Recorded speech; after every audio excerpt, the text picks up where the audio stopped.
Okay.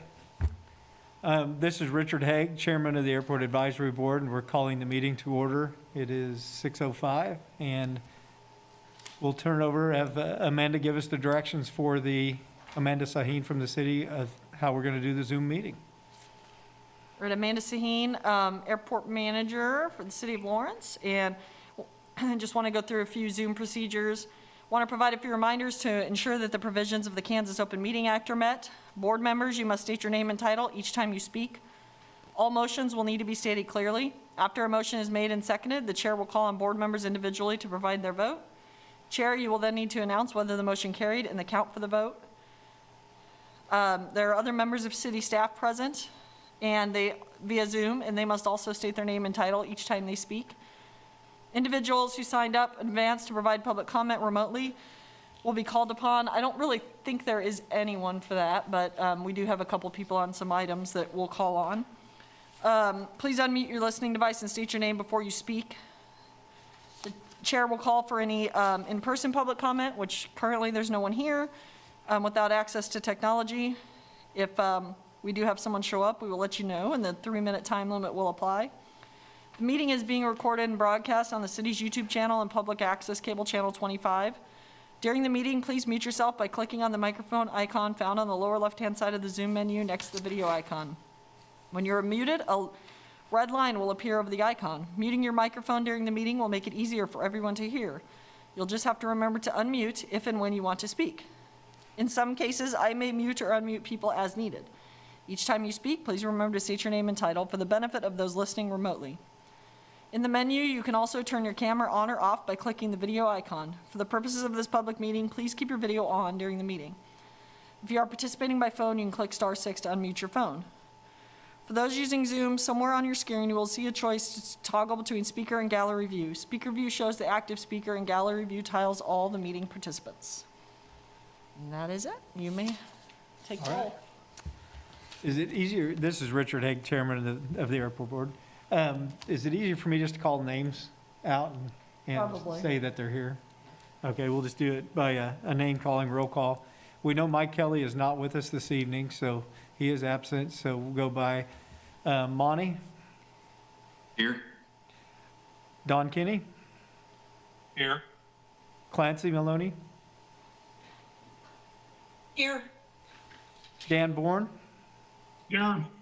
Chris Coleman. Here. And did I miss anybody? Okay. The first item on the agenda is to approve the minutes from the last meeting. And has everybody had a chance to read those? And is there any changes or comments that they'd like to make toward the last meeting's minutes?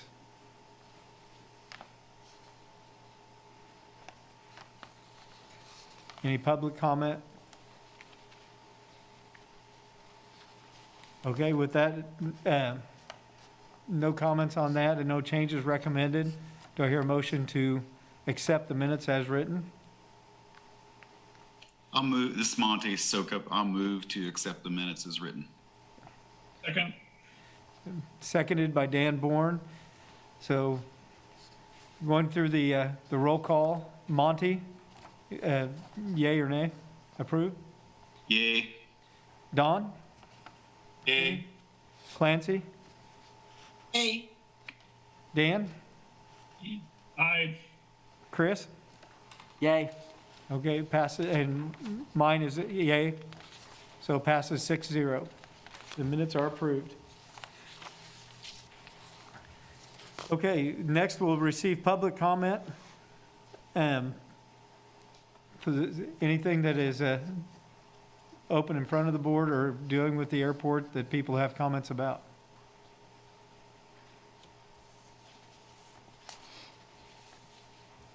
Okay, we will move on. We do have in our packets a request from Uplift Coffee to provide a food truck at the Lawrence Airport during football games. And Scott will handle this one. Scott will introduce this to us. Scott Wagner. Great. My name is Scott Wagner. I'm an analyst currently for the City Attorney's Office and soon to be airport manager, and I'm happy to talk about this item. It was a few weeks ago that city staff received an email from Chris O'Brien, one of the owners of Uplift Coffee in North Lawrence, kind of inquiring what the process would be to possibly serve the airport during KU football games. With Uplift Coffee and or their soon to be acquired food truck. So Amanda and I on April 19th, we met out at the airport with Chris O'Brien, and we had a good discussion with her that day and learned more about Uplift Coffee and what their plans were and why they thought this would be a good idea. And Chris is on the call tonight, and I'm going to turn it over to her in a minute to explain more about why she thinks this is a good idea. And staff agreed because there's currently not a food operator out at the airport on high traffic days. And if you're a pilot and you're stuck out at the airport, the food options are pretty limited. There's no restaurants around. And if you can't get an Uber driver to bring you anything, then you're kind of stuck. So staff was pretty pleased with what Chris offered. And I investigated this a little bit more in terms of the licensing. It's covered in Chapter 6, Article 17 of the City Code that regulates mobile food vendors. We learned at that meeting that Chris had indeed obtained a mobile food truck license from the city, and that's part of your agenda packet tonight. They also have a license from the state, and that's part of your agenda packet as well. And they have a newly renovated and pretty slick looking food truck that we also included a picture of in tonight's packet. And I think Chris said they were doing a test drive at the NASCAR race maybe last weekend, so maybe she can speak to that. But her letter to the board included some of her ideas about how they plan to serve the airport on those high traffic days. And one of the best things about this proposal is that, it's a North Lawrence company. We're not talking about a Starbucks coming into the airport. This is a homegrown North Lawrence company. And maybe one of the best things about it is their logo. If you haven't seen it, it's on a picture of the truck. And what a better looking logo to serve the airport than Uplift Coffee with little wings on the coffee cup. Perfect for airport service. So in terms of process, the city code allows this to happen in Chapter 6 with the permission of the property owner. So that's the city. I think upon the recommendation of the board tonight, we will get this on a city commission agenda and recommend approval. Amanda and I recommended that the truck be parked in a stall or two in the long-term parking area. And we included a map of where that's at in case you're unfamiliar with that. And before the first KU football game day, I'm sure we'll do a test run and meet with Chris out on the site to work out the logistics of where the best spot in that lot will be for the Uplift food truck. So I'm going to turn it over to Chris O'Brien for a moment just to talk to the board about her proposal. And she is from Uplift Coffee. And welcome, Chris. Thank you, Scott. Can you guys all hear me okay? Okay. Real good. Okay. Yes, as Scott mentioned, we became aware of the need for some food out there at the airport. We actually have a family member who's a pilot, and he flies into Lawrence Airport pretty frequently. And we noticed last year during game days where we would go and pick him up that there were so many pilots sitting out there that they didn't have an option for food. I believe one of the times we felt so badly for him, we just went and bought a bunch of burgers from Dempsey's and took them out to them. But we really recognized a need there to see, whether it be something where we provide more of a box lunch type of a deal. But then as things progressed and we moved into operating a food truck, we thought this might really be an answer to this need out there. So what we propose to have on our truck would be items along the lines of We currently are doing burritos right now, but one thing we would branch into are more along the lines of street tacos, specialty mac and cheese. I mean, some really hearty things that would serve as a meal for them. And even though we are a coffee truck, we do also have other options for drinks, teas, homemade lemonades, those kinds of things. And then we would also have all of our homemade pastries and things like that on the truck as well. So we just felt like that might be an answer to a need out there. And we loved being in North Lawrence and being a part of that because, we did realize there were so few Ubers or Lyft drivers on those game days because they are, elsewhere, a lot of times probably at the games themselves. And it left those guys out there kind of stranded without anything to eat. So that was when I decided to approach Scott and see, if there was something we could do to kind of help out. So do you guys have any questions for us or concerns? Chris? Thank you, Chris. I think we're going to just turn it back over to the board to see if they have any questions of staff or Chris. Thank you. Okay, Chris, this is Don Kinney, board member. I'm just going to, I think it's a great idea. I think it's wonderful. And so how are you planning to market to people to let them know? Will they need to come into the parking lot area, or are you going to get some marketing, be proactive with marketing into the terminal building itself? And it seemed like, you take to have a bunch of people sitting around saying, hey, there's no food, and there's really food 150 feet away. They just don't know it. Yes, that's exactly true. So where we're thinking is to have some materials inside the airport, the FOB itself, to kind of guide them. My thinking is that there would probably be a couple of us on the truck so that it would allow for one of us to go into the FOB and say, hey, we do have some food out here for you guys if you're needing to grab a bite. So I'm thinking the first couple times we'll probably need to be more proactive about it, have people on site until people start realizing that there's a food option outside. But we definitely want to have something, flyers, some of those types of things. But that, one thing I wanted to talk about with whoever, if it's Hetrick or whoever, if there is like, I don't know if they have like a text messaging service, if they've got an email service, something like that, where we can get in touch with some of those pilots that might be coming in, just to let them know that there's a service out there. But the first few times it will be, I think, more of a personal touch, us letting them know personally, hey, we have some food out here for you guys if you need that option. Okay, thank you. and this is Richard Haig, Chair. Lloyd, what are your feelings or coordinations that you feel would work with this? Lloyd, are you with us? Hey, am I there now? Hi. Yep, you're there. Yeah, Lloyd Hetrick with the FBO. No, I think it's a great idea. We lacked that for years and years. I think one thing that would come to mind, and I apologize, I haven't read a lot of this material tonight here, but would be we could put flyers out in the terminal building on the doors, such, and of course staff would be aware of it. I think it'd be easy to, at least those that are already in know, can be aware of the service. As far as doing it ahead of time, I mean, if they come, we do have some connections. We don't have, I mean, we'd be glad to put maybe something on the website or something of that nature, but I think word of mouth is going to be the biggest thing. As people come in, they're usually repeat. They come back and back.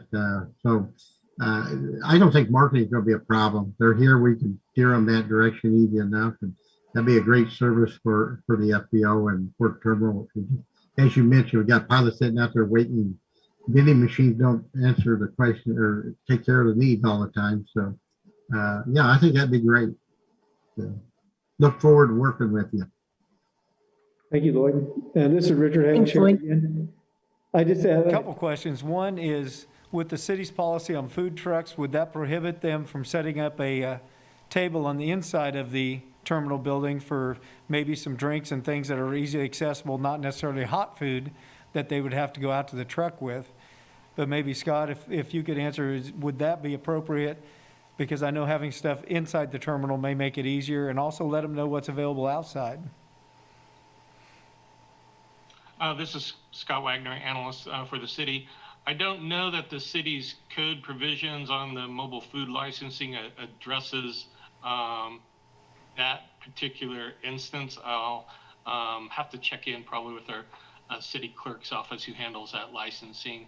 I would think it could be a possibility, but I can certainly investigate that more. Is there any? Oh, this is Ron Renz. I'm a tenant out here at the airport, and as you all know, longtime pilot. Chris, I'm also a client of yours. We come into Uplift fairly regularly for coffee. We love your place. It's awesome. Probably don't recognize me without my mask, but but no, I think this is a great idea from a pilot standpoint. I think it'll work really good. I think marketing, I agree. I don't think it's going to be a problem. There's a website called airnav.com that a lot of pilots use before they go into an airport to just see what's there. You can get your business listed on there, and Lloyd or I can help you get onto that website. It's airnav.com, and that's a really great place.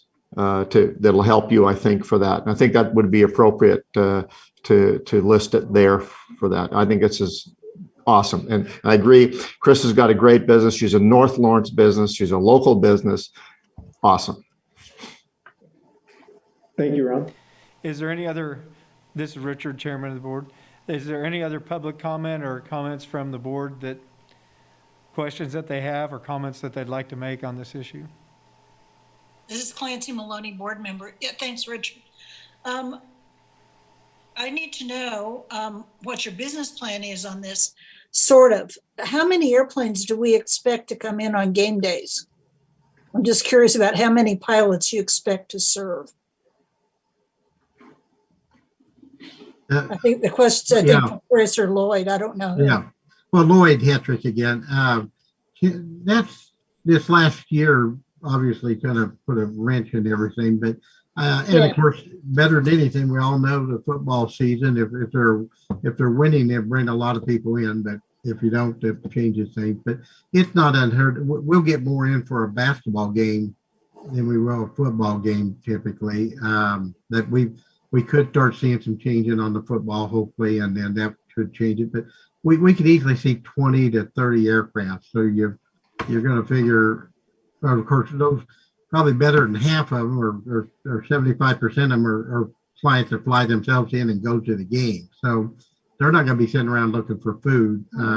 Only the corporate pilots that are come in are going to be out there. So I would think basketball in particular, we can easily have 10, 15 pilots sitting around watching the game waiting for them to come back. So, but you got the traffic coming through and through there on the way to the game. They could easily buy stuff on the way out too. Mm-hmm. So, yeah, I don't know. I think time will tell as to how the season goes, but I don't know if basketball might be a venue that you might think about as well too, as they start coming back in. So. Okay, Clancy Maloney again. And the 3-hour time span, are you talking about Chris showing up before as people arrive and staying for 3 hours? And is that really long enough is I guess my question. It's because it says no more than a 3-hour time span on game days. Is that going to work well for you? Well, that's part of the city's code right now for mobile food trucks is that, we're limited to being parked no more than 3 hours. So, but in thinking of that, yes, we would like to be parked just prior to when they start arriving, because we feel like if they're going to be arriving there, we feel like 3 hours is plenty of time for them to grab something to eat. And then maybe if they're needing to grab another drink or so before they head out on the aircraft. I mean, we honestly feel like, and judging from how long we had my nephew with us when he would fly in and then have some time to kill, it usually was no longer than 4 hours, before they're ready to head back out and fly out of Lawrence. So we honestly felt like 3 hours would be enough to catch people at the beginning, and then people who maybe wanted to wait a little bit before having a bite to eat. We didn't think that was a problem. Clancy Maloney. Thanks, Chris. That answers my question. This is Monte Soukup, and I'm not a pilot in the group, but would it make sense to put them on the tarmac side somewhere that would maybe be safe? And maybe that's just like not an airport thing. I don't know, but I'm just asking the question.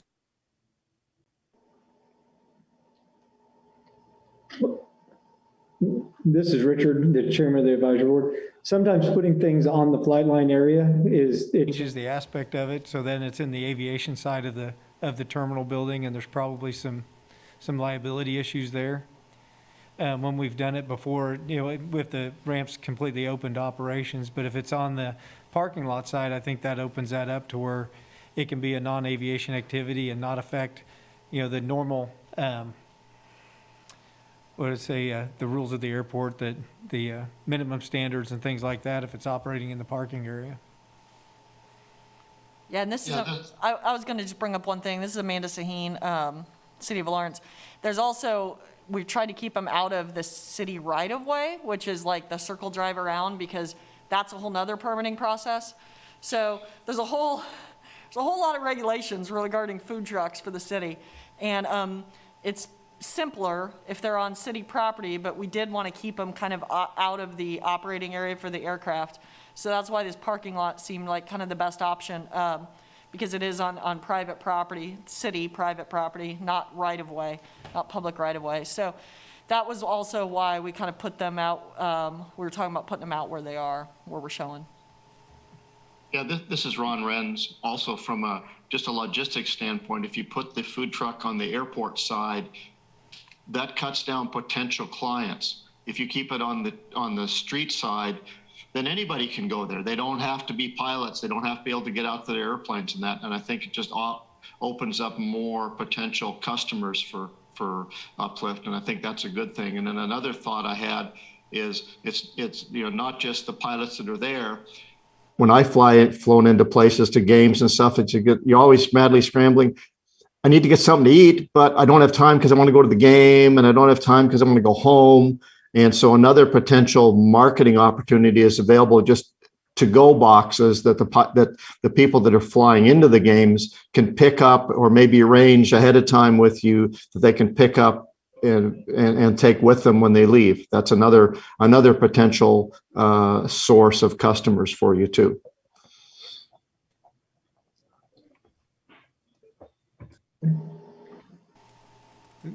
This is Richard Haig. Is there any other comment that we have? Okay, the action. Richard, Clancy Maloney here on the board.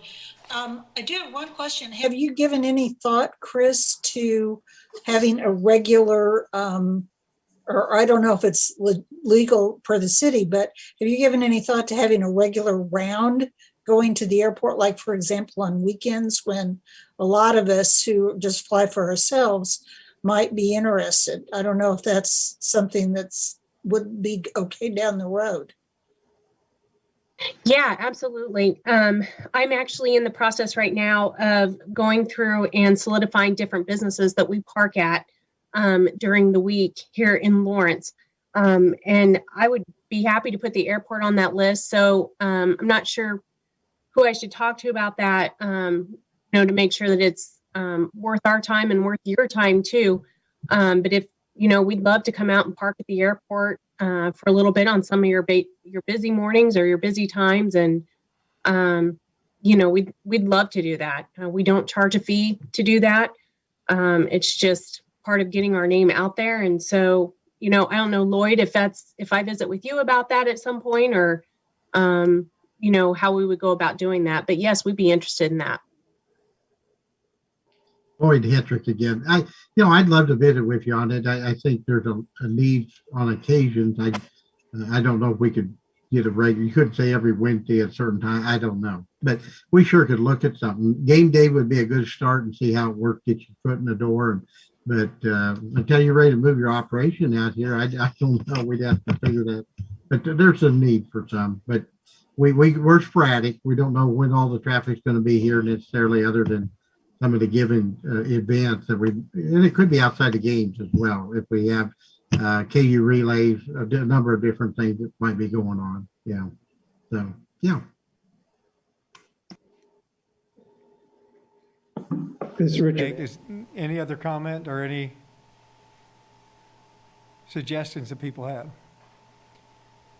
Okay, the action on this item is just for us to give feedback to the city. It's not something for us to vote on or move forward that way, just to give input to the city. And I think it's been pretty positive, the input. And honestly, some of the things that I see is like Clancy's tried to organize, and we looked at some events coming to the airport with air races and things like that, and different events that it would be neat to be able to reach out to Chris if we have an event coming up, or the RVs are flying in for a fly-in over a weekend, or different groups that have shown interest. If they want that, maybe we can reach out to Chris at those times. If this is approved by the city and goes through, that would just open up another asset to the airport. Thank you, guys. Okay. The next one is the upcoming airport engineering consultant selection. So I'll turn that over to Amanda Sahin. Amanda Sahin, airport manager.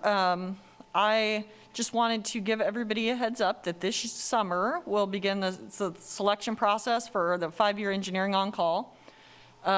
So there's a process we have to go through with that, where we do a request for qualifications, and consultants submit their statement of qualifications to us. The process we're going to use this year is a little bit different than it's looked in the past.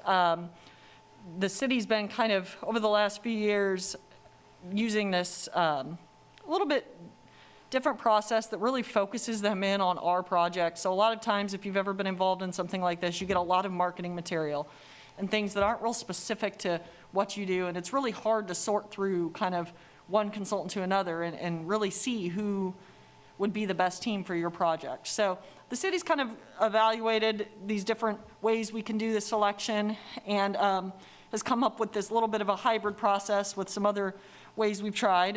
And it basically gives the consultants some forms they need to fill out, and it's very specific. They need to say like how they're gonna approach the project, what risks do they see.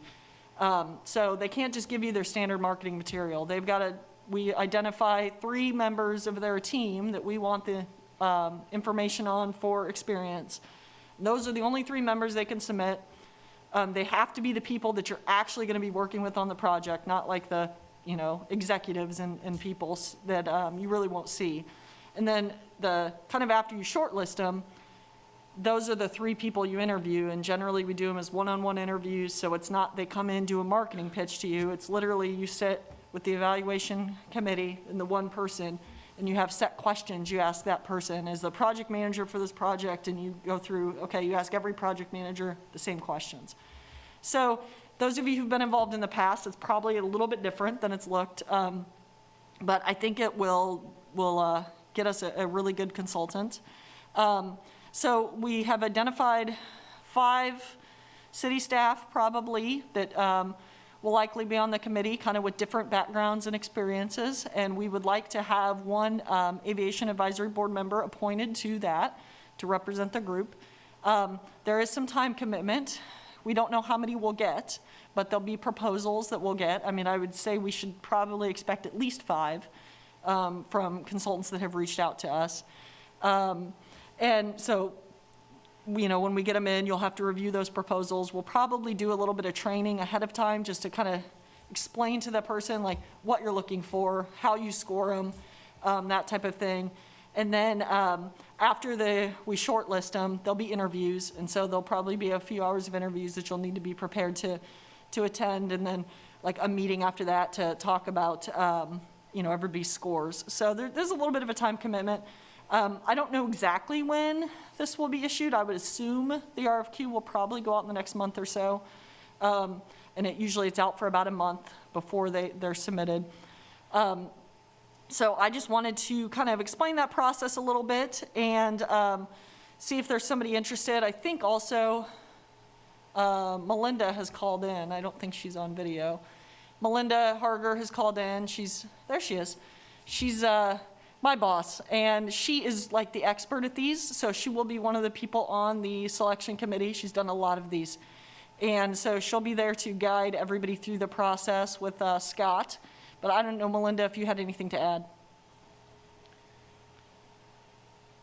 Melinda Harger, Assistant Director of MSO. No, I think you summarized it pretty well. The key is to really highlight the expertise in these proposals so that we focus in on certain things we really want to see, and you're not going to be getting proposals that are an inch thick.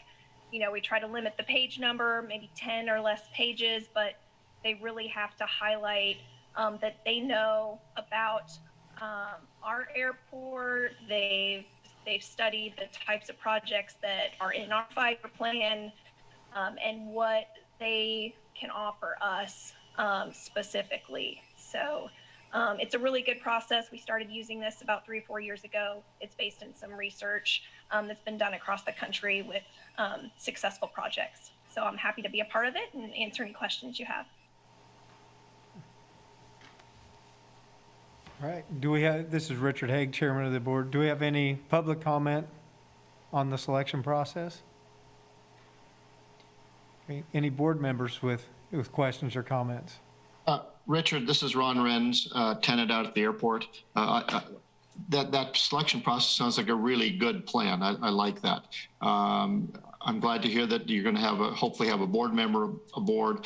I'd also recommend that maybe you have one of the business tenants at the airport on that as well. You know, maybe Lloyd or myself, or maybe somebody from KU would be good on that as well, because what the consultant does and how the consultant does their business can affect our businesses. And I think that could be valuable. I don't know if that's what is even a consideration, but that's just my 2 cents worth. This is Richard Haig, Chair. Melinda, we've gone through a few of the engineering selection processes since I've been on the board, probably 3 or 4. And this process makes a lot more sense than the ways we've done it in the past, with people bringing in it's more of an FAA guided, this is what we're going to do, this is who we are, and not anything specific to our airport. And we have had consultants that were hired that didn't have the knowledge of our airport, and the growth process to get them up to speed to where we were with the city, where the airport was, and the goals of the airport was really a challenge. And some of them just took what little information they had and ran with it and took it in a direction that was kind of bizarre. And I do really think this process sounds so much better and productive for the airport and for the city. So I appreciate the way you're doing it. Clancy Maloney, board member. How much engineering expertise does the person you select need to evaluate this?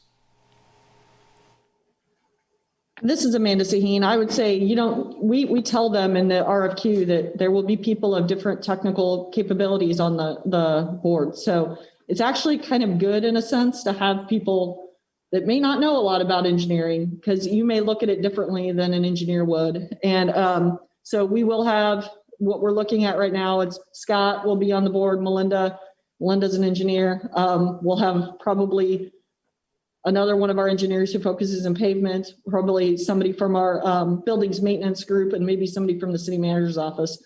So you'll have a lot of technical people. So I don't think that it's necessary that the Aviation Advisory Board member is necessarily has that technical background. I think maybe somebody who understands, airports and how they function would be good, because that's probably something that the city staff lacks a little bit currently. So.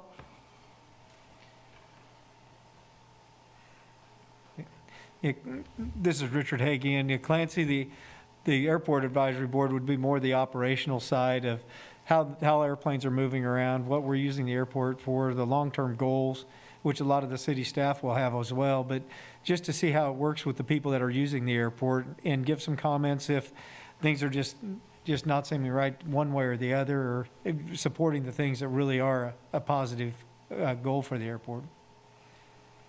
Nancy Maloney, board member. Thanks, Richard. That really answers my question. I was just trying to get a hack on how deep the math and science was going to be on these proposals. Yep. This is Amanda Sahin, if it's that deep, then it probably shouldn't be someone we select, so it's probably okay.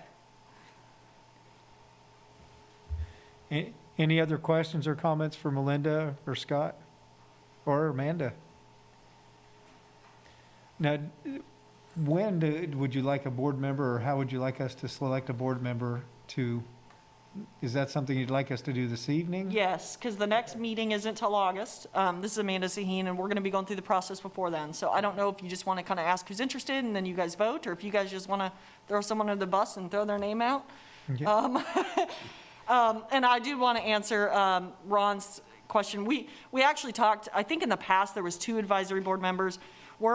We have certain city staff that were pretty set on wanting to be part of this process for a certain reason, and you really don't want a board more than 5 or 6. And so we're trying to keep it to the people that we really feel will, offer them, not to say you're not going to offer a benefit to it, but there's just so many other needs. And so I'm hoping that Aviation Advisory Board member can bring that, Ron, to the group too, as being, potentially, depending who it is, a tenant out at the airport and seeing that perspective. And certainly as we get into projects, the tenants out there will be involved. But through the selection process, it's, trying to keep that group a little bit smaller. It just seems to be more effective. If you get too big of a group sometimes, it kind of gets away from you, so. This is Ron Renz, tenant. Yeah, I agree, Amanda. I just, throwing out ideas, because more ideas you have, the more you got to think about what makes sense or not make sense. But yeah, no, I agree. I like the process. I think the process is going to be very good, and that's good. And yeah, the board members are all very qualified people. I think they're all in the best interest of the airport. It's just sometimes from a business standpoint, I know that there's been problems that, haven't, like, for example, when runways get closed and so those are the kind of questions that we want to make sure get answered and that sort of thing, because it can have very significant impacts on the businesses out here. My business wasn't very much affected by the last runway closure, but I know that Lloyd's was, and there's some concerns there that we want to make sure that when you're dealing with a consultant, you want to talk about how would you deal with those kinds of issues, and so they're just kind of things. And I think the board members can do that, but that was my suggestion. But no, I agree. I think you don't want too many people either, because then it gets unwieldy. So thanks. Okay, this is Richard Haig, Chair. So I would welcome any board member that would like to put their name out there to be on the selection committee.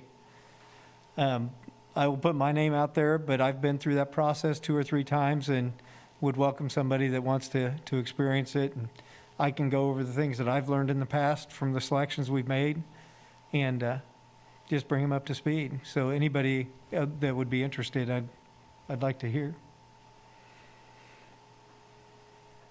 Oh, Richard, I think I'd be interested. Okay. Serving in that capacity. You got it. This is Dan Bourne, board member. Okay.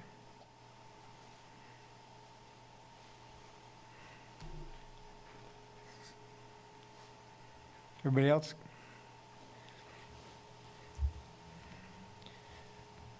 With that being said, I think that with Dan being interested, that I'd feel comfortable with recommending Dan for the selection committee. Do we need a? Yeah, I would like move? actually do a motion and a vote. Okay, so if we could have a motion for Dan? Also move. This is Don Kinney. And seconded? Clancy Maloney, I'll second. So they moved and seconded, so those in favor, we'll do a roll call vote. Richard Haig, aye. Monte? Aye. Don? Aye. Clancy? Aye. Dan? Aye. Chris? Aye. So it passes 6-0. We'll recommend Dan Bourne for the selection committee for the new engineering firm. All right. Okay.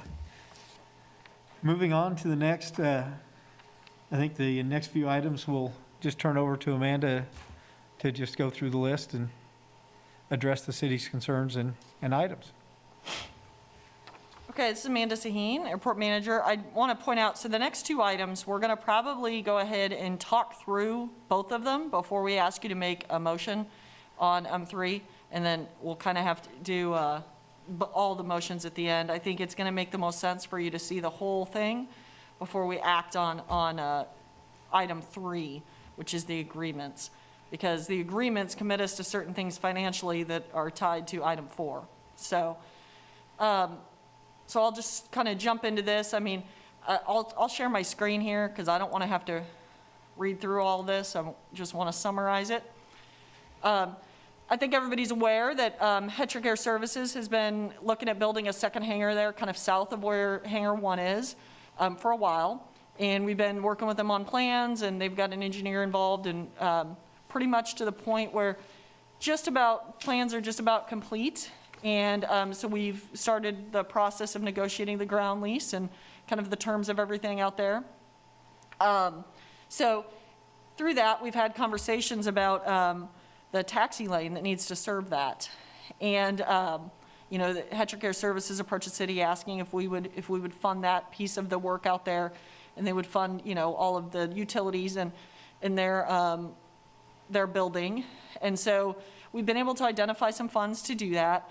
We think that it makes the most sense for the airport. It is, even though temporarily it is only serving this hangar, if you look at the airport layout plan and how this all lays out in the future, there should be other buildings out there that this would serve. So this would eventually become really it's supposed to be expanded apron with an additional connection to taxiway A and all of that in the future.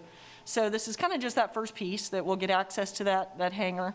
So the city has, city staff is recommending at this point that the city constructs that. So we have 2 agreements that are in draft form that are currently with Hetrick Air Services for review. They have agreed kind of to these general terms. At this point, we're just working through specifics of the language. So we don't have the agreements actually for you, but we've summarized the main points of the agreements so that we could keep this moving forward, get the board's recommendation, so that as soon as those are finalized, hopefully in the next few weeks, they can go to City Commission for commission to take action on them, because City Commission will have to approve these agreements. So basically, the cooperation agreement just lays out who's responsible for what. So Hetrick would provide the city with the plans. The plans, we've already went through 1 round of reviews on the plans for all of the utilities and pavement out there, so they would have to just finalize those and basically give the city a stamped set of plans that was biddable for us to put out to bid. The city would use our standard process for bidding projects, and the city would run the construction of that and hire the consultant for the inspection services for that. The Hetrick would construct and maintain the apron that connects to that. They would construct the utilities that serve their property. They would construct and maintain a fire access lane.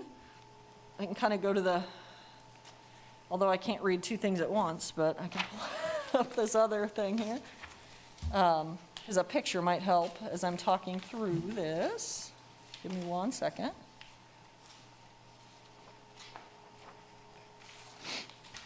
All right, let me zoom out here and show you guys pictures. I'm talking about this. So this is the new building. This is the taxi lane here. So there's some utilities around here that Hetrick would construct. This apron here that connects their building to the taxi lane, they would construct. These fire accesses, they would construct and maintain. This one on the south side is meant to be temporary. It'll probably just be like compacted millings. We didn't really want to build a road there right now because it kind of cuts off this part here of, if you look at the airport layout plan, it shows some kind of big box hangers going across here. So we didn't want to build a road and utilities that would really cut off the access to that and limit the use of this lot. So right now the utilities end somewhere over in here, the water. Eventually it would have to be looped with a future project back to Airport Road. And eventually we would need to do some type of paved connection to Airport Road, but it might not be along this alignment. So the short-term agreement was to allow them to construct a temporary access that meets the fire department standards, and they will maintain that until it becomes not necessary anymore. They'll also put gates in at the fire access points, and there's a little bit extra parking. Some of this parking lot's built with Hangar 1. There'll be some additional parking that they will construct also. So the city will basically construct this taxi line right here, this paving, and the kind of turf area on each side. We will do whatever's necessary for that work, and we will maintain that. So that is a 35-foot pavement width with 41 foot on each side for a total width of 117 feet. That meets the aircraft design group that Hetrick plans to have in that hangar. So that is the specifics of the cooperation agreement. The second thing is the ground lease. The ground lease is actually the lease for them to use this ground here. Kind of have a little zoomed in version here. So we've agreed to lease only a portion of Lot 2 because this is all they're using at this time. The city will maintain control of the rest of this lot and may subdivide it in the future depending on what development opportunities come up. So this blue area is the area that will be leased by Hetrick.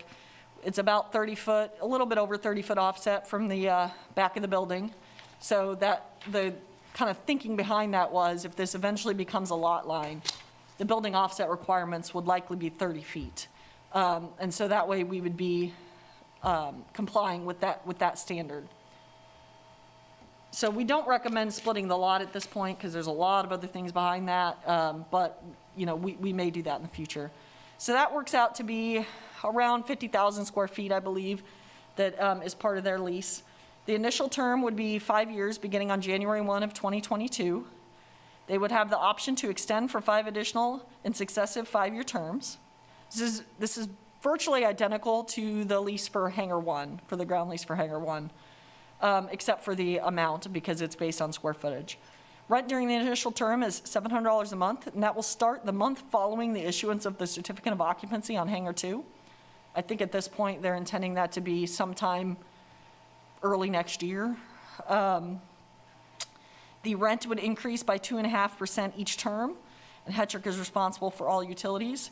That $700 a month is in line with the appraised value for the property. A fair market rent analysis of the area was completed in 2018, and the recommended ground lease rate was 15 to 20 cents per square foot, and this puts it around the 17 cents per square foot mark, which we feel is a fair rate. So I will go back up to the memo here. So kind of next steps, just so you guys are aware. I told you before, this is in draft form. Once they're finalized, it's going to have to go to City Commission for approval. We're just asking for the board to say that, yes, you agree that you recommend these terms. In order to complete this construction of that taxi lane, we have to do an amended CIP and a budget adjustment. So that's what kind of the next topic is. And so before we move to that, if you would like, we can take board comment on this, but just not vote. And then I can present the next item, so. Okay. Do we have any board comment on the lease agreement? The proposed? This is Monte Soukup. And I have a question about why we're using a 4-year-old appraisal of the land value and calling that fair market rent.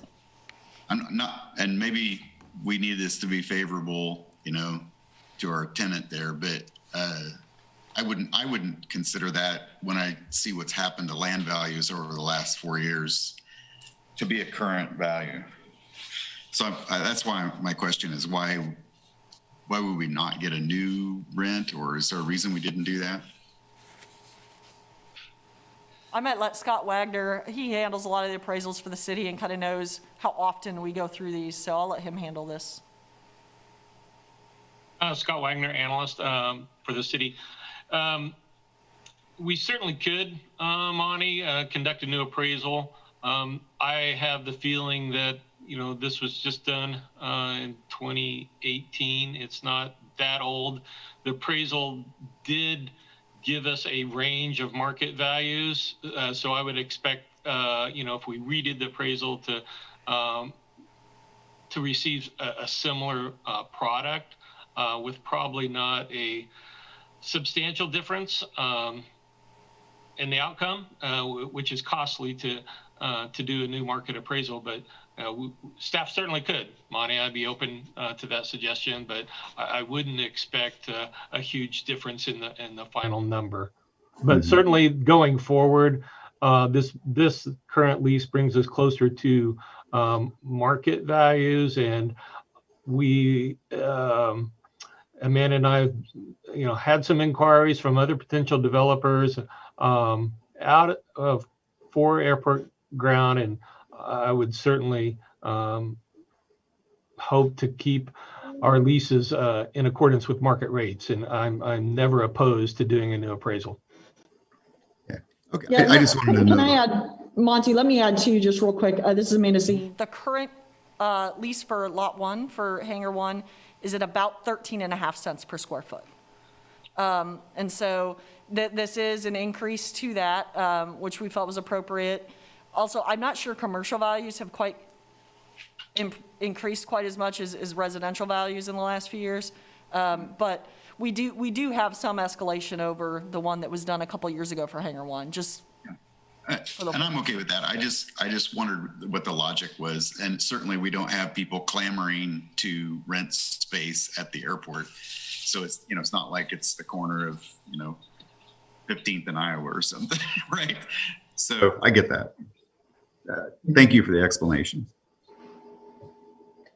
Do we have any other public comment or board member comment on the cooperative agreement? Okay. How about let's move to what's the other one? the budget adjustment. Lloyd, I just want to make sure Lloyd had an opportunity if he wanted to say anything real quick. Richard, if you don't mind. Yeah, Lloyd, did you want to comment on the cooperative agreement? Yeah, Lloyd Hetrick with Hetrick Air Service. No, I think, Amanda, your explanation was very helpful. Kind of breaking it down to the points of the two contracts. I appreciate the city working with us to getting this done. The taxi lane been the big issue. There's no way we could afford to spend the money to do that, to get this project going. So this allows us to get that going, get additional growth at the airport. Obviously will help long-term later down, whether it's us building a third hangar or somebody else come along.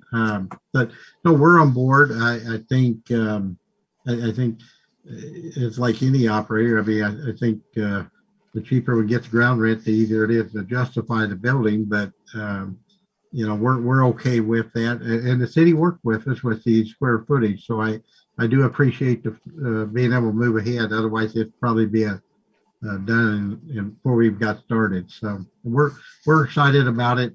We'd love to see it be in it hopefully by February, March next year. But Amanda, can you tell me just offhand, I didn't see anything in this as to a timetable for taxi lane to be done. Was there something about early next year the city would have it completed, or have we got a date? This is Amanda Sahin. Scott, you might correct me if I'm wrong. I believe you have it, you say before they receive their certificate of occupancy for the building, correct? This is Scott Wagner, Analyst. Yes, that's correct. I think we put some timing elements in there to protect the city that, it has to be approved by the governing body, that, the city, once we have that approval, we could start to solicit bids for construction after a building permit for your project is pulled. So there's some protections in there for the city on that aspect.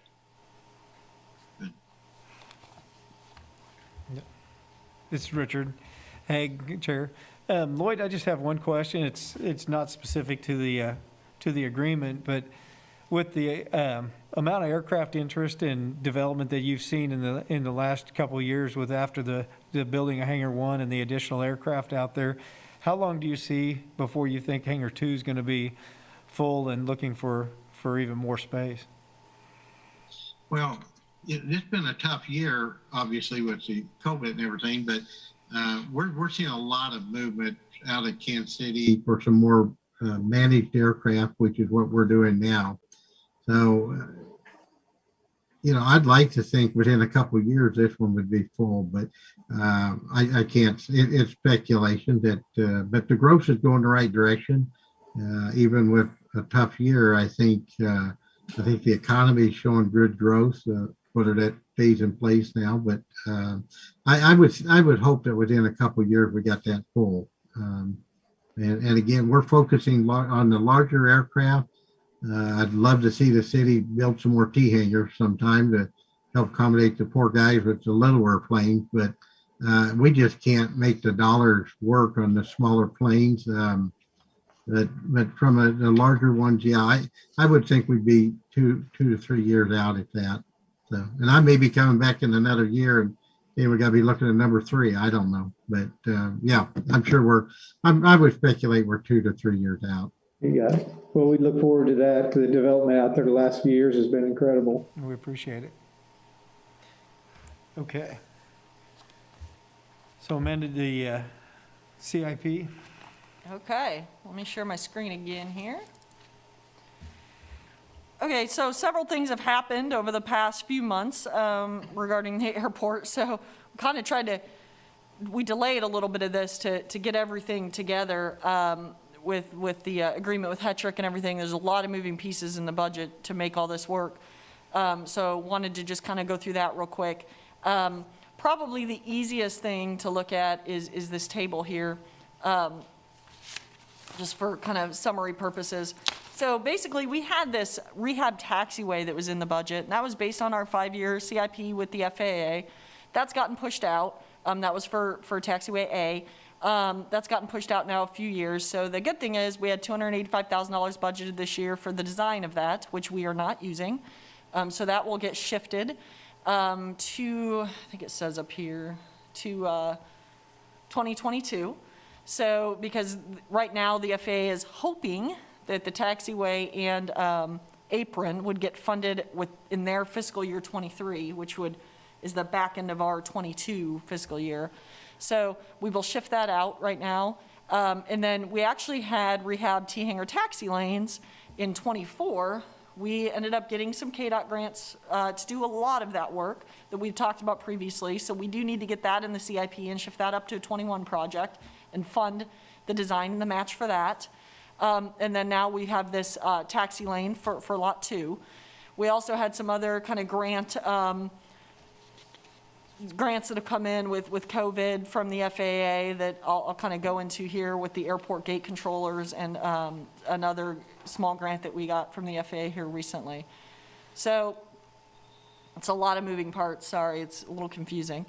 But the CARES Act grant, so last year we were awarded $69,000 as part of CARES Act, and we previously discussed that with the board. That's what we are planning to use to automate the 2 remaining vehicle gates that aren't automated. We're currently working on that. The documentation has been submitted to the FAA for the airspace clearance and the approval to construct, and the bid package is probably 80% ready. Once we get approval from the FAA, that'll be finalized and put out to bid, hopefully to get done this year. So we'd like to move that into this year's budget. It's basically an offset to the budget. It's just we have to get it actually in the budget, and then we get revenue to cover it. So it doesn't really impact the airport fund as a net total, but it is something we need to add into there. The second grant is the Airport Coronavirus Response Grant Program.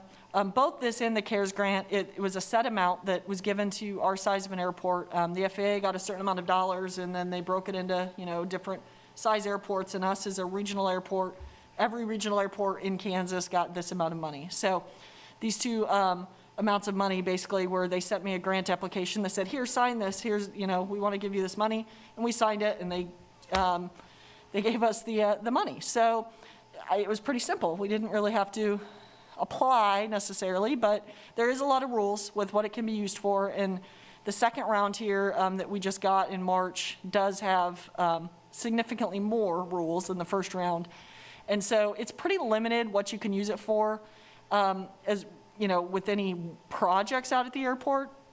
So really I think the easiest thing is to offset some employee salary. So we do have 1 employee who comes out of the airport budget right now, and that's our maintenance person that's out there. And so We're thinking the simplest way is basically just to add it to airport revenue through reimbursement. Once we've reached $23,000 in salaries this year, we'll just put in a request with those, with the documentation saying, okay, we want to be reimbursed for those salaries. And that'll just come into airport revenue, and then we can kind of divert other revenue for other uses that was gonna cover that. So that is the plan for that $23,000. I think right now, when I looked a few weeks ago, we were at like 15,000 this year. So a few more months and we'll be able to get that money back into the airport fund. The other grants are, the city received grant agreements recently for 2 KIP grants totaling $184,000, a little over $184,000. The grants are to rehabilitate the taxi lanes on each side of T Hangar A and encompass that entire pavement area north of B and C. The city is required to pay for the design costs plus a 10% match, totaling approximately $50,000.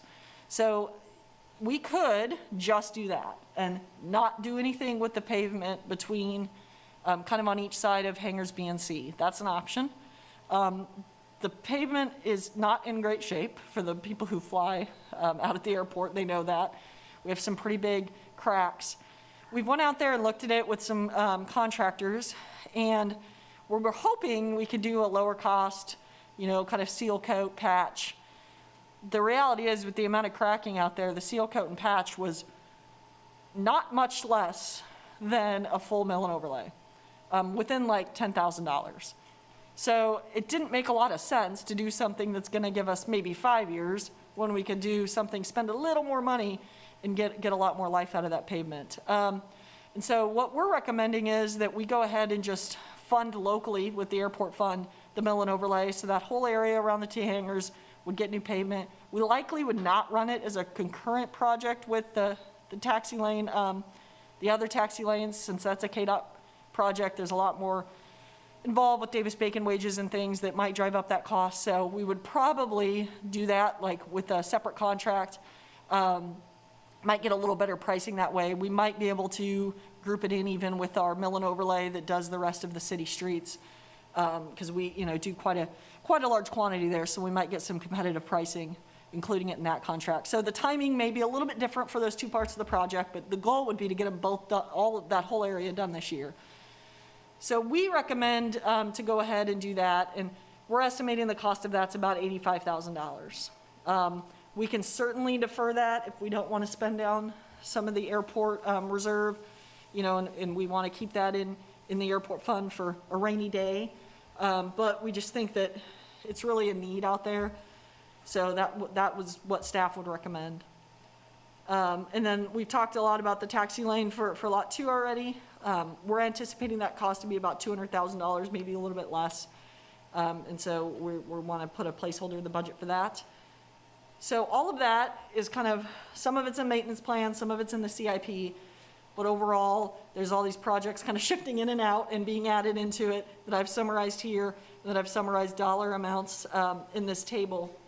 And so the 2 grants here are shown as some additional revenue, and then kind of all of the current budget, revised budget here. So this includes the $85,000, as you see here. I went ahead and put it under one project right there, $135,000. That's the $50,000 for the KDOT grant match and design, and it's the $85,000 for the other portion of the taxi lane. We'd likely just run it as a sub-project under that same project. So I've combined them together to be $135,000. So all of those moving parts basically would be a total increase to the airport budget this year of $21,000.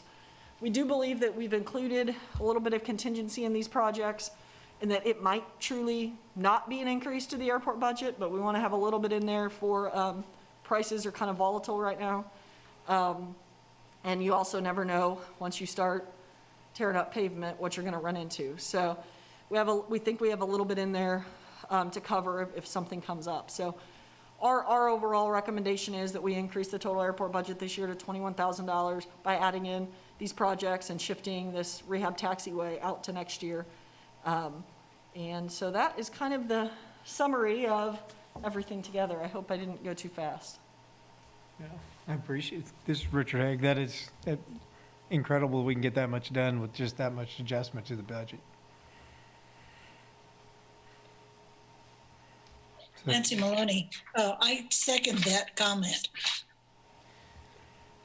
So looking at the adjustment and knowing that asphalt could damage an aircraft and do some liability issues, which we've fought in the past, being able to do that if it was available and if the commission agrees to it would be a good advantage for the city to progress with that. This is Monte, Soukup. I agree with those comments, and I think, doing that space between the hangars, if, we want, to be a first-class airport, and we want our pilots and the people that use the airport to, be safe and have good facilities, I think we just really need to do that. So I'm going to be in favor of this recommendation.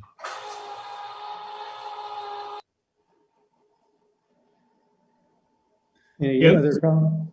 This is Dan Bourne, board member. I was wondering what's the condition of taxiway Alpha, the one that's being pushed out?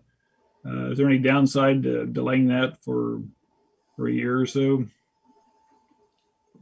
Well, this is Amanda Sahin. We didn't receive FAA that. grant funding. So what we had in there was simply the design. So we really can't progress with that project because it's quite expensive. So we can't progress with, really move forward on that project until we get FAA funding. It's, so in the meantime, we're trying to get some of these smaller things that really don't compete well for FAA funding. A lot of the things we're proposing doing are not things that the FAA will likely fund for a long time, if ever. I think the KDOT grant is great for that type of thing, and that's why we went after it for those taxi lanes. It's just that, they really focus on, they're looking at obviously, the whole region and the needs, and runways are going to compete the best, and then, taxiways after that. Aprons are even hard. So I think our apron, it's in bad enough shape that it's probably competitive, but it's tougher to get that apron rehab that we're hoping to get next year too.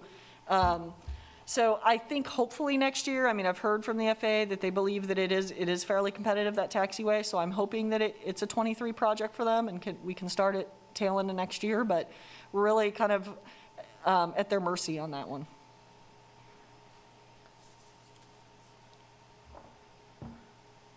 Okay, another question I would have is that you mentioned once you get into, taking up the asphalt, you never know what you'll find and how long it'll take. And we know that the runway work last summer sure took a lot longer than what we thought it would.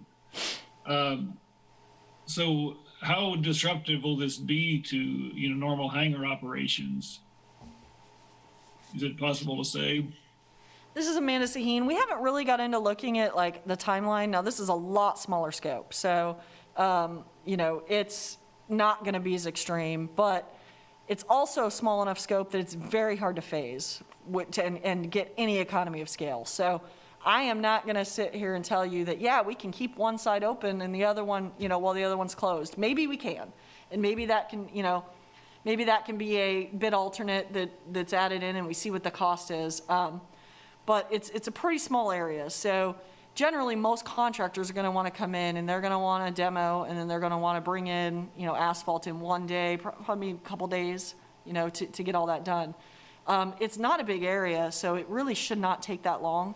The biggest thing out there, I would say, is it's not the mill and overlay necessarily. It's the drainage issues that we need to deal with. So my hope would be that we could maybe address those drainage issues first and only close an area while we're doing that. And then when we move on to the mill and overlay, that it's fairly quick because we can just get out, demo, start, a few days of demo, a few days of paving, and we can move on. But yeah, it's the drainage issues that exist kind of over next to the community hangar and along Eurotex hangar. We've got to put in some storm drain for that. There's also some grade issues we're going to try to work on where the, I guess it's the west taxi lane. It's pretty steep as it comes down there to the north end. We're going to try to improve that as much as we can. Kind of tied in with grade at that first hangar you hit for A. So there's a few things like that we'll work on that may take a little more time, but I would imagine that the mill and overlay portion should be pretty straightforward once we get the drainage part addressed. So I would hope that we could at least phase it to kind of handle the drainage and then move in and do the pavement. But that'll be something that will be talked about with tenants and everything, when we're in the design process and we actually have a good estimate of how much time it'll take.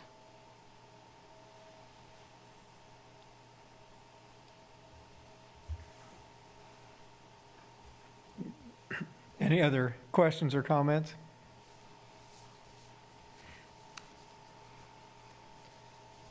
So we have two items to approve. One is the cooperative agreement, recommending it for the city with Hetrick Aircraft, and then also the CIP proposal to increase the airport budget by $21,000 with the projects that are proposed. So if there's no more discussion, then maybe we could get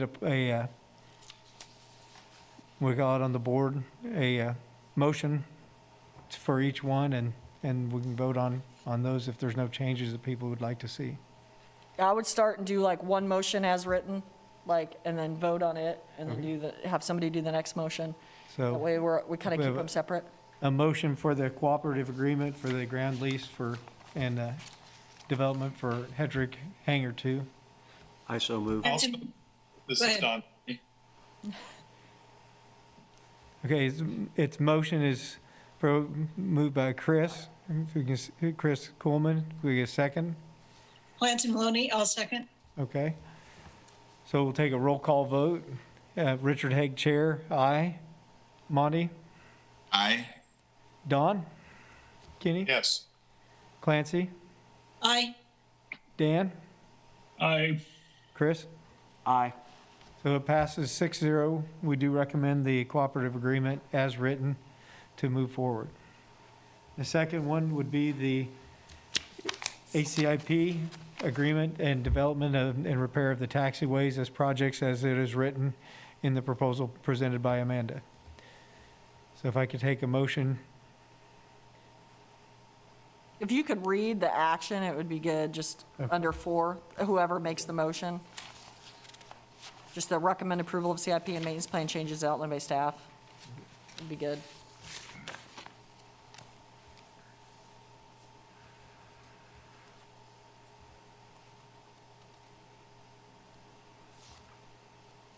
Nobody.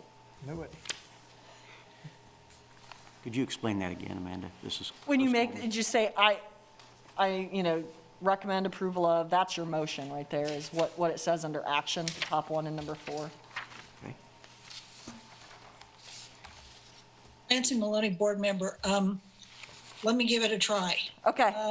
I recommend that we approve the CIP and maintenance plan changes as outlined by staff, and recommend the approval of the airport budget adjustment as presented by staff, increasing total expenditures by $113,000, increasing revenue by $92,000 for an overall net increase to the budget of $21,000. Does that work, Amanda?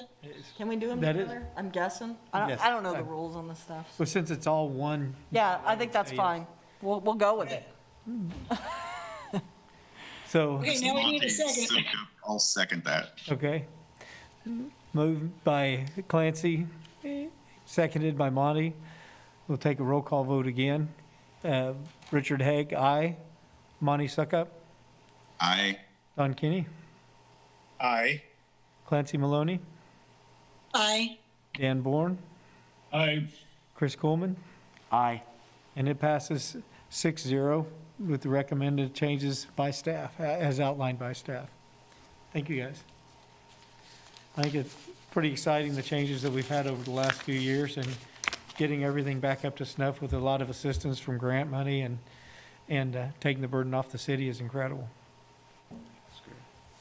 Okay. The next agenda item is the Kansas Commission on Aerospace Educational Tour Application. We're going to have Scott kind of introduce this item. Scott Wagner, analyst for the city. I'll try to keep this brief as our meeting is moving along tonight. It was a few weeks ago that Rick Bryant reached out to staff and said, hey, the Kansas Commission on Aerospace Education is reviving the Kansas Air Tour for 2021. I think the city ought to apply. So we put Rick to work on this item, and he put together a great application for us, and we submitted it by the deadline in April. And I got a very nice call from Logan Folletti of the Kansas Commission on Aerospace Education on Monday. letting us know that Lawrence had been awarded a stop on the Kansas Air Tour for 2021, and we've been awarded an overnight stop. So I made a quick phone call to Logan today thinking, hey, it'd be a nice opportunity to educate the board a little bit more on what the Kansas Air Tour is. And so she's on the call today. I also reached out to Clancy Maloney earlier today since she had volunteered to work on the Air Race Committee, knowing that we would need a subcommittee of folks to work on preparing for this event on September 23rd.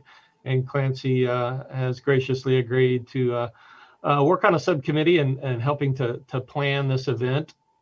I also reached out to David Hayab, who is going to be replacing Monte Soukup as the KU appointee to this board.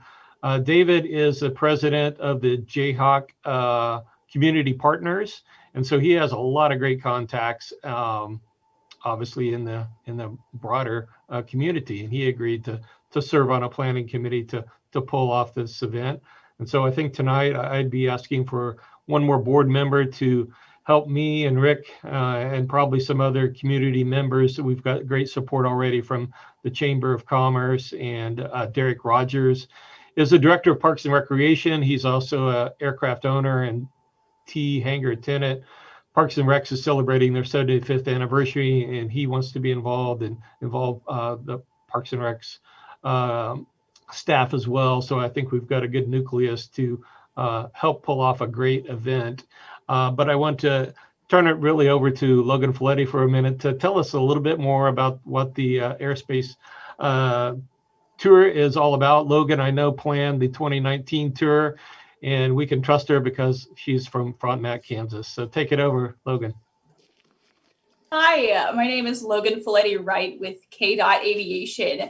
So yes, I am a Frontenac native, so I am excited. I also spent some time in Lawrence, so I also want the points for that.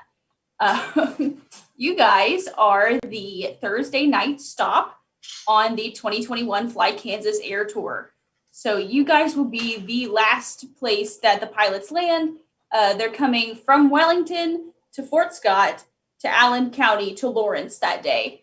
So this stop can really be whatever you guys want it to be. We've had students come out just to sit in the planes. You know, our pilots are always very willing to show their, aircraft. A lot of them are really into like touch the plane, see the instruments kind of stuff. Because you're a later stop, that's probably not going to work for you. But we've had speakers, demonstrations. Salina's having an air show. I think we'll miss the majority of that, but pilot mixers, there's been silent auctions, live music. You will be expected to provide transportation from the airport to the dinner if you choose to do it off-site, and also to the accommodations overnight. So really, if you could get us to and from the airport, that would be spectacular. But other than that, a lot of the creativity of the air tour is up to you guys.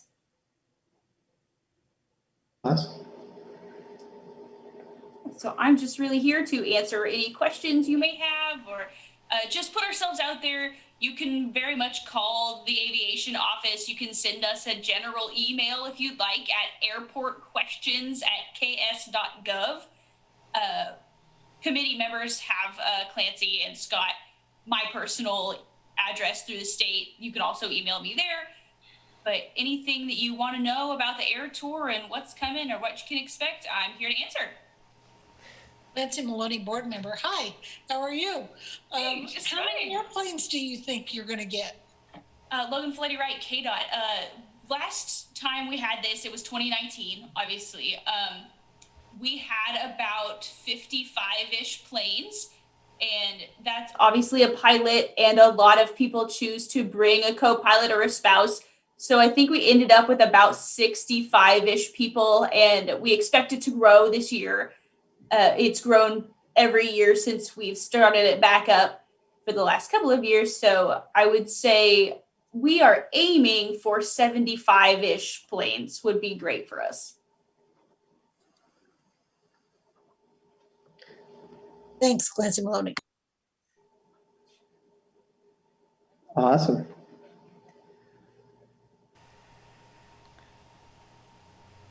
This is Richard Haig. I think it is a pretty good honor to get this many people to come to the airport, and a pretty good opportunity for us to showcase our city, our amenities, and our airport. Monte Soukup for KU.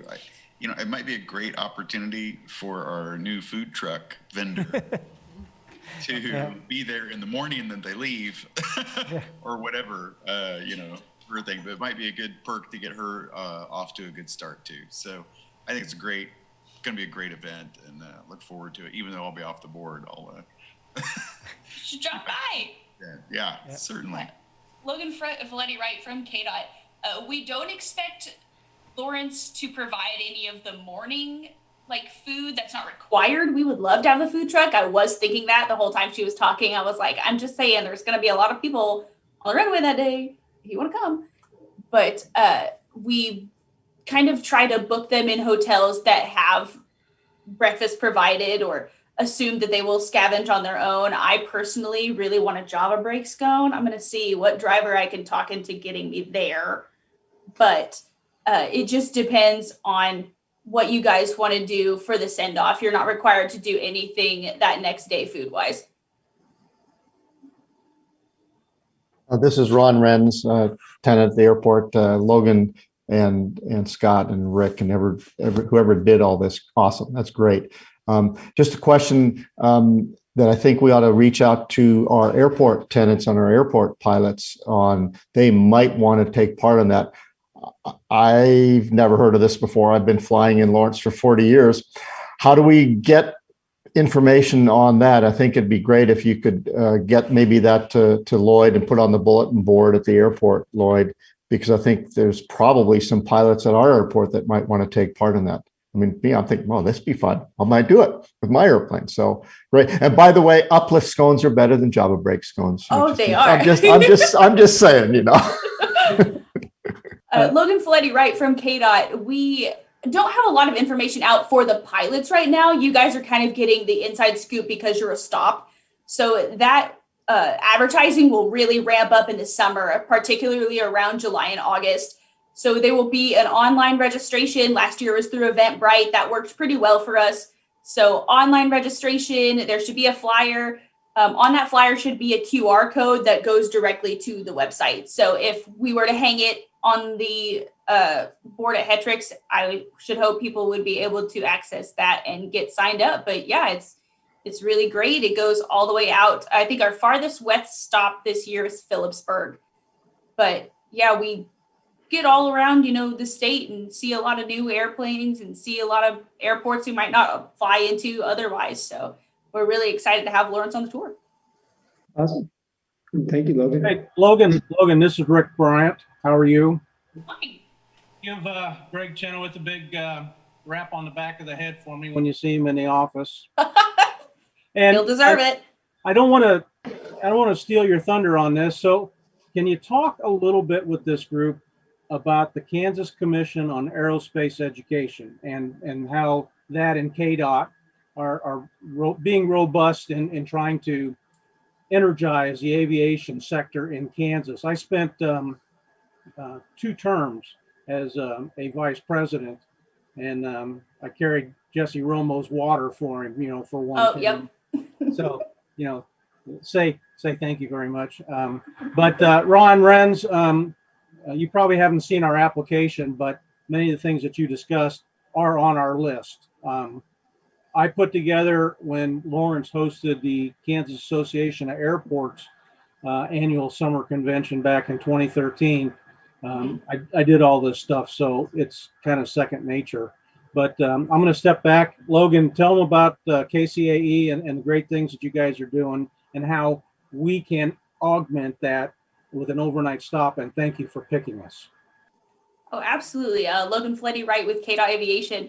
KCAE has been a really large force in educating, especially school-age children in the area. They do direct action sponsorships, and they also sponsor and shore up a lot of classes like Wichita has a rocket class that kids are allowed to participate in. And so while we do a lot of that, I'm also on KC8. So while they do a lot of that, is particularly also around Aviation Day in the Capitol, which is in March. This is kind of the one they have for adults. So this is a lifelong love of flying. We have people who fly the air tour every single year, have been doing it from 2008, have all the stickers on the plane. Like, it is the thing that they do. It's a large social event and especially connects people who might be disparate. You know, if you're at an airport, your next airport could be 50 miles away. So you can't exactly like lean over to your friend in the next plane and be like, oh, how about those Jayhawks? Like, this is a really strengthening part of the pilot community here in Kansas. So we're lucky to have so many people who want to host, and a lot of things that we focus on through KCAE and through KDOT are instilling, you know, a network of pilots, the growth of the pilot and aircraft industry, especially because we are the air capital of the world. So we would love to have an excuse to buy your gas and go to your food trucks and, you know, look at your new hangar. We want to know everything there is to know. And then to hopefully connect this older generation with the younger generation, or with people who might not consider that they have an airport. You know, until I joined the Division of Aviation, I didn't know how many airports there were in the state. Did you know there's 138? That's crazy. So to let lay people know, which is why we love to have visitors and mixers and that kind of stuff on the air tour, to let students know, to see a pilot in real life. You know, unless you've taken a commercial flight as a child, you've never met a pilot, or you wouldn't know. You know, that's not an experience every kid gets to have. So promoting youth and elder pilots, making sure that we have the whole circle of people in the state involved in the aerospace industry is really important to us. So absolutely, if you know any groups that might not come in contact with your airport, or you think could really use a day of learning how your airport really functions, we absolutely invite them on the stop with you.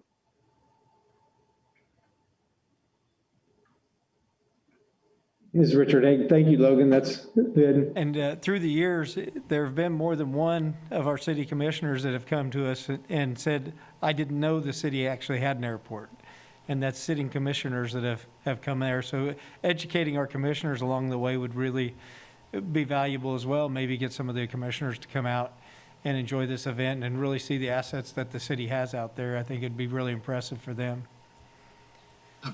Lloyd Hetrick with Hetrick Air Service. Logan, good seeing you.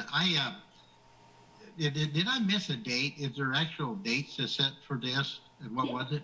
September 23rd? It is September 23rd. Yep. September 23rd. I'm sorry.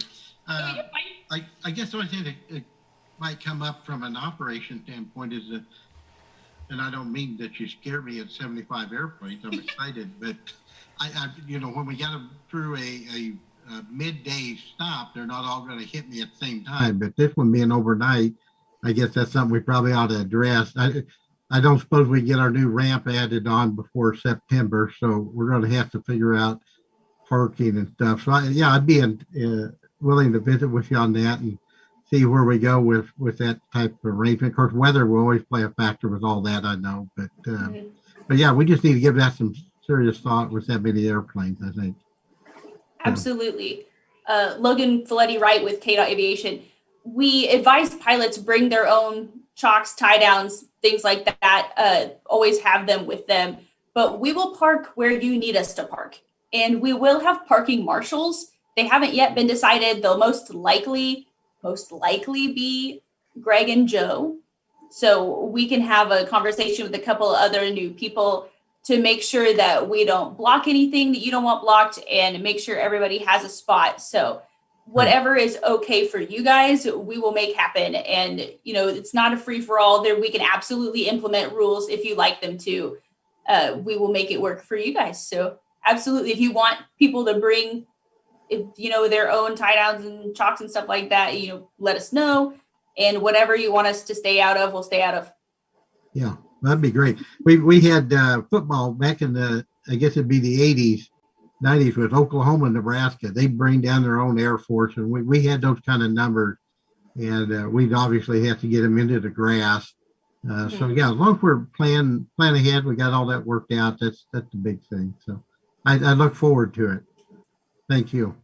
You're welcome. This is Richard Haig. On our end of it, who's all on the committee right now? For the city and for the development. Wagner, Analyst, I've asked Clancy to be a part, and she's agreed. I've asked David Hayab, who is he'll be appointed next week as the KU representative to this board. I'm looking, and of course Rick will be involved, and myself. I'm looking for probably one more board member. We can't have more than that, or we'll end up violating the Kansas Open Meetings Act, which we'll have some training on in August. Tonight. And my plan is to form a committee to work on this. And then by the August meeting, I would like to have the plans fully in place, ready to go to present the board an update on what's going to happen September 23rd. So that's kind of my plan, Richard. Okay. This is Richard Haig. And you said Rogers from Parks and Rec will be involved as well. So. Yeah, this is Amanda Sahin. We've also had somebody, who was it, Scott, do you remember, from KU, who was on some of the emails? And then also the I can't even think right now, Steve Kelly with the chamber. And then so I think we've got some other members too that we'll be able to reach out to. I'm sure Explorer Lawrence will want to be involved. So we will, I think, have a lot of engagement like throughout the community where we'll be able to pull in a lot of different businesses and stuff like that. So we've got a lot of people excited about it. Awesome. So do we need to nominate another board member to participate, or? Yeah, we didn't have this as like a formal action. We were just kind of asking for if there was somebody who wanted to volunteer that everyone wanted to support. Obviously we jumped on Clancy being involved because there had already been some conversations with Derek Rogers and Clancy about, since the Air Race Classic was postponed, to maybe do something this fall involving with Parks and Rec help. So they were already kind of having those conversations. So it seemed to make sense that, hey, here's a date for us that we could maybe do that and just kind of catch that, momentum that was already going. And then with David, as Scott mentioned, being kind of a new member of the board that we feel like has some good connections, those were two of the people that we approached. But yeah, we'd like to see if there's someone else who wants to also help out and help plan this.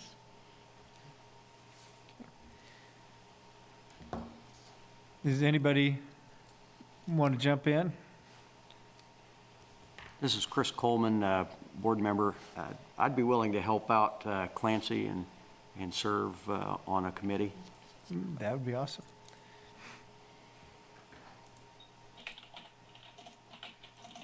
Anybody else? All right. I guess we do not need to vote on that. So, Chris, I appreciate that. I would like to be involved on the Fringe just because the excitement I have is we did, up until we got stormed out a couple of years ago and COVID last year, have a youth aviation camp, and maybe working with everybody, we can get that revitalized and get that going again. So I'd be pretty excited to see how everything works out. So. Yeah, I think, this is Amanda Sahin, I don't think necessarily the other board members can't have any involvement. We just got to be careful how many people we have involved at one time, and I'm sure Scott can help manage that process. Yep. So. Scott Wagner, Analyst. Thank you, everyone. That's all I think staff needed on this item, and thank you for Logan for participating in a longer than normal aviation board meeting tonight, and I'm sure we will be in touch. I appreciate you selecting Lawrence as a stop, and I appreciate you being on the call tonight. Thank you, Logan.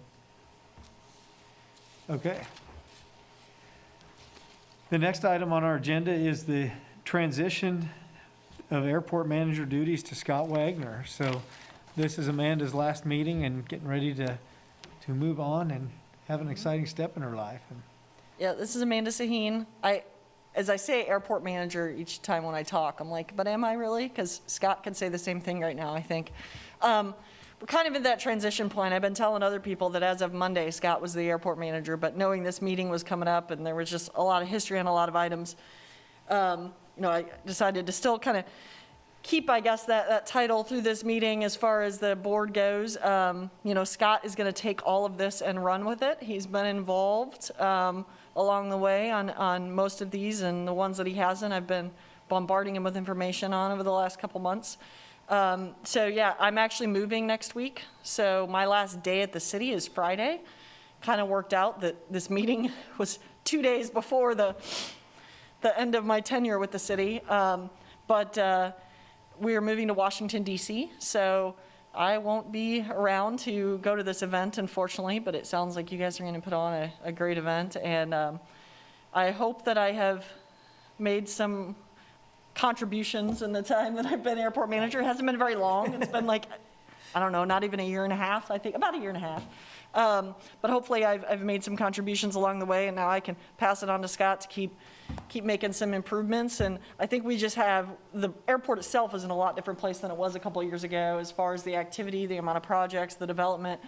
And so it's taken a little bit different approach to keep it moving out there. And so hopefully, Rick's going to kind of stay on board there for a little bit longer helping Scott.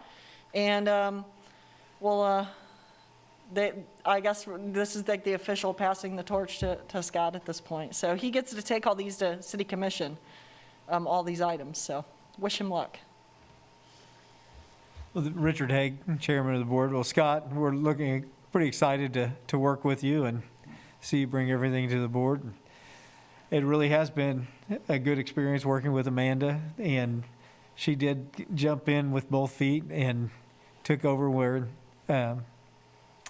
Chuck had left off, and kind of left her holding everything, and she tried to figure out where all the papers were and what the documents were, and with the help of Rick and a lot of other people. I'm really thankful, Amanda, for the job you've done and putting everything together. It's been pretty incredible, and just the changes in the year and a half that the airport has taken with the new hangar and all the activities and the grants we've gotten, the benefits have been incredible. And we wish you the best of luck in DC, and hopefully when you get bored with DC at the end of your tour out there, that you'll come back and check in on us. And yeah, you may see me back. I've moved to Kansas 4 times now, so I'm not ruling it out again. There you go.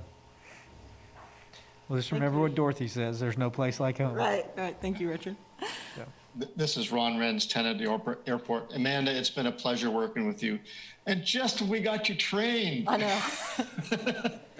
But no, it really has been a pleasure working with you as a tenant. I appreciate what you've tried to do out here, and the effort and the excitement that you put in to your job. And COVID has been a tough year for everybody. You've done a great job. Thank you. Appreciate that, Ron. And Scott, welcome to the club. This is Scott Wagner, analyst for the city, and I want to thank Amanda too.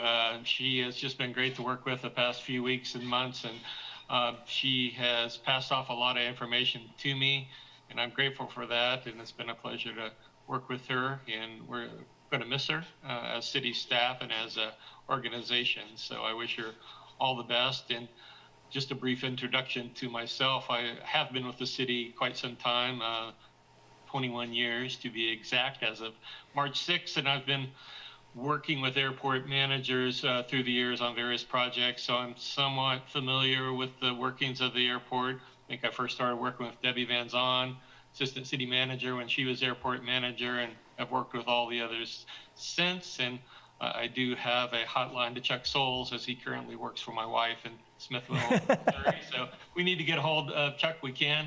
But I look forward to working with you guys, the board, and of course with Rick moving forward. And I'm excited with all the things going on at the airport. And certainly the August agenda will probably be just as full as this one. Awesome. We look forward to it. Thank you, Scott. Lloyd Hetrick, the airport. Amanda, I know, like Ron iterated, it's been a tough year, and I know with the runway expansion and overlay was struggling. I appreciate all your diligence staying with us on that and helping us with this hangar project moving ahead before you leave, getting it going and breaking ground. Scott, I wish you I look forward to working with you as well. But Amanda, good luck. Wish you and your family the best out there, and stop in when you can. Thanks. Thanks, Lloyd.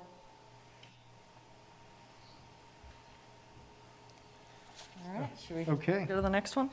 Next one is the board member update and upcoming board elections. Yeah, I just wanted to do a quick update here, because we do have 3 board members whose terms are ending at the end of April, or end of May. And so that's Monte, and then Don Kinney, and Mike Kelly are the 3 whose terms are ending. I do know that Don, I believe, is not asking for reappointment, so this will be Don's last meeting, Monte's last meeting, because KU has, David has previously mentioned. I do not know about Mike yet. I don't think we gotten an answer whether Mike would desire to be reappointed. So I know that the city manager's office kind of handles all of that and is working through who the mayor will appoint, and Scott's kind of helping through that process. So at the next meeting, you will have 2 or 3 new board members. So we wanted to hold off on elections until that time so that those new members could come in. There's also some other things going on with, we used to be only 6 members and then went to 7, and that kind of messed up the terms now. We currently have 4 members who expire in the same year, which is not allowed per the bylaws. So Scott's also working on an ordinance with the city manager's office and legal to extend the most recent appointees, Chris and Clancy, so they will get a 4-year term, so then it'll stagger. There'll be 3 expiring 1 year, 2 the next, and 2 the next. So stagger out the terms a little bit, try to get the board kind of back on track. So there's a lot of moving pieces right now that's all happening. And so I believe that was communicated to Clancy and Chris. So Scott will handle that to go into city commission. And yeah, you guys will see who the new board members are at the next meeting, and you guys will have to go through the elections at that time. So I just wanted to kind of give an update on all of that. So. Awesome. Appreciate that. Well, Don, this is your last meeting. This is Richard Hague, Chair. And Monte. And Monte. Yeah, I keep forgetting Monte because he's still going to be around with KU for a while. Yeah. Keep everybody going. But you guys, we really appreciate it. Don and Monte, both of you guys have seen probably the biggest changes the airport's seen in decades with the hangar and the runway repairs and just all the upgrades with the wildlife hazard fence being built. That it's been pretty neat to see the progress at the airport over the last few years, and hopefully we can continue to have that progress with Eurotech out there and the Hetrick additions that they keep going and the growth that they've been showing. That we've actually had other businesses stop by and act interested in leasing space at the airport and doing some other things. So it's getting pretty excited, and hopefully the airport can continue to grow the way it has been. But we really appreciate your guys' time and the help that you've brought to the board. This is Monte Soukup. Thank you, Richard. Appreciate it. I've certainly learned a ton about airports and airport operation in Lawrence that I was not really familiar with. I'm a real estate person, really, and but I will also like to say that David, who is coming on, I think will be an excellent member for this group. He really does kind of economic development things for the university. So he works on the soft drink contracts and all that kind of stuff, and works quite a bit with Kansas athletics and all that. So I think he's going to bring a skill set to this group that certainly I was unable to bring, and will be maybe new to this group and might spur some new ideas. So I think he's going to be a really great board member for you guys. So thanks, appreciate everything and the opportunity to have served. So thank you. Like you're selling yourself short. This is Richard Hague. That you and Don both brought unique perspectives to the board that were very valuable. So your skill set was appreciated as well. Just different will probably be something we can look forward to. Thank you. Thank you, Richard, and thanks to everybody else too. It's been a pleasure. Thank you, Don. Okay, we'll move on to FBO report. And Lloyd, No, Lloyd Hetrick, but it's Hetrick Air Service again. Well, I think probably biggest stuff going on excitement wise would be the hangar and the start of that. Obviously we're up to par with that. So other than that, we're starting to see some traffic now. I think things are opening up with travel because of COVID and the vaccine and stuff. So we're starting to see that. Hopefully fall will bring us school opening and get some of that school traffic that we lost for a year or so here. I might mention we have expanded a portion of our operation over into Kansas City. We took on the Robinson helicopter dealership here a couple of years ago in the R22 model, or excuse me, that was the R44 at that time. We just recently took on the R22 model as well. We got 2 new helicopters ordered. First one's supposed to take delivery later this month, and R44 is coming in August. So we got we kind of merged with some other individuals over in Kansas City to form a flight school rental in the helicopter business at downtown airport. So we're looking forward to getting back into that portion of it. So we'll be operating over there and doing flight instruction with the helicopters, rotorcraft. We'll do charter on them. We'll do photo, pipeline. Everything comes along with the helicopters. So, but other than that, I think we're starting to see light at the end of the tunnel, and hopefully growth will continue here with the school year coming up. So. That sounds, this is Richard Hagan. That's pretty awesome, bringing the rotary craft in, and it's something new for students to experience, having the helicopter operations there. So something new and completely more growth at the airport, and different venue. Thank you. The next item is board items. Are there any items that the board members have or public have that we didn't address yet? Yeah, this is Dan Bourne, board member. I just wanted to ask of Amanda or Scott about the Four States Airport Conference.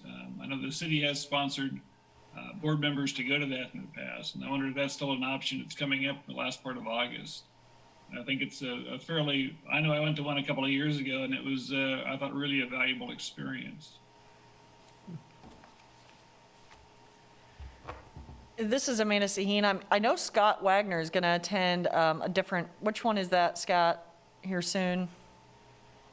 Scott Wagner, analyst. I'm going to attend the Kansas Aviation Association conference in June in Newton, and Rick did forward me some preliminary information about the Four States Conference. I'll be happy to work with the board members who may want to attend that as well, since it's, Rick can correct me if I'm wrong, but I believe it's in the Kansas City area. Yes, it is. Contact me, I guess, if you're interested in attending. Okay. For those that are unfamiliar, the Four States Conference is put on by the FAA, and they have different modules and classes on FAA's perspective and guidelines, things that they do. And it's a chance to get to meet the FAA airports people and kind of get a face to go with a name that you may talk to on the phone or hear things come through, and to see their perspective on things, from ground leases to airport operations to runway maintenance. They cover all aspects of the airport environment, and it is very educational and eye-opening.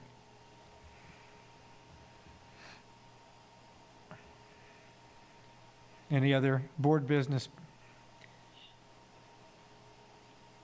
Our next meeting is scheduled for August 4th, and on August 4th, we will have elections, nomination of board members for the office or different positions, and hopefully have a few new board members to introduce at that time. And Don and Monte, we'll miss you guys. You can still attend, though. Don't be strangers.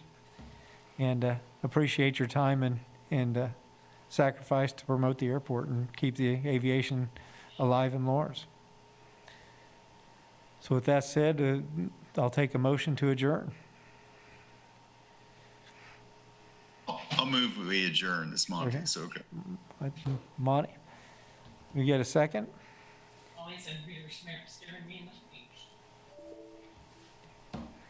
I'll second. Seconded by Dan Bourne. And do we really need to do a roll call for adjourn? This is Richard Haig, Chairman, and we are adjourned. Thank you. Appreciate all the help. Thank you, guys. All right. And with That was a big one. That was a big one. Huh, the that board- meeting. Ugh.